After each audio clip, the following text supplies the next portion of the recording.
Hi friends, ಎಲ್ಲರೂ ಹೇಗಿದ್ದೀರಾ? ಮಮತೆಯ ಮಾತು ಯೂಟ್ಯೂಬ್ ಚಾನಲ್ಗೆ ಸ್ವಾಗತ. ನನ್ನ ಹೆಸರು ಮಮತಾ. ನಾನು ಬಂದು ತುಮಕೂರಿನವಳು. ನನ್ನ ಈ ಚಾನಲ್ನಲ್ಲಿ ಏನೇನು ಕಂಟೆಂಟ್ಸ್ ಇರುತ್ತಂದರೆ ಫುಡ್ ರೆಸಿಪೀಸ್ ಇರುತ್ತೆ, ಡೈಲಿ ವ್ಲಾಗ್ಸ್ ಇರುತ್ತೆ, ಹಾಗೆ ಶಾಪಿಂಗ್. ನಾನು ಯಾವುದೇ ರೀತಿ ಏನೇ kitchen or fashion related clothes, gold jewellery, silver ಏನೇ ಶಾಪಿಂಗ್ ಮಾಡಿದ್ರು ಅದ್ರ ಬಗ್ಗೆ ವಿಡಿಯೋಸ್ ಇರುತ್ತೆ. ಆಮೇಲೆ ಯಾವುದೇ ಒಂದು ಪ್ರಾಡಕ್ಟ್ಸ್ ಬಗ್ಗೆ ರಿವ್ಯೂಸ್ ಇರುತ್ತೆ.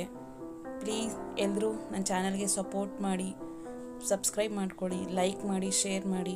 ನನ್ನ ವಿಡಿಯೋ ಇಷ್ಟ ಆಯ್ತಂದರೆ. ಇದು ಬಂದು ಈ ವರ್ಷದ ಗೌರಿ ಗಣೇಶ ಹಬ್ಬದ ವಿಡಿಯೋ ಆಗ್ತಾ ನಾನು ಫಸ್ಟ್ ಯೂಟ್ಯೂಬ್ ವಿಡಿಯೋನ ಅಪ್ಲೋಡ್ ಮಾಡ್ತಿದ್ದೀನಿ. ಪ್ಲೀಸ್ ಪ್ಲೀಸ್ ಪ್ಲೀಸ್ ಎಲ್ಲರೂ ಶೇರ್ ಮಾಡಿ, ಸಬ್ಸ್ಕ್ರೈಬ್ ಮಾಡ್ಕೊಳ್ಳಿ. ನೀವು ಎಲ್ಲೆಲ್ಲಿಂದ ನೋಡ್ತಿದ್ದೀರಾ ಅಂತ ಕಮೆಂಟ್ ಬಾಕ್ಸಲ್ಲಿ ಕಮೆಂಟ್ ಮಾಡಿ. Thanks for watching. Bye.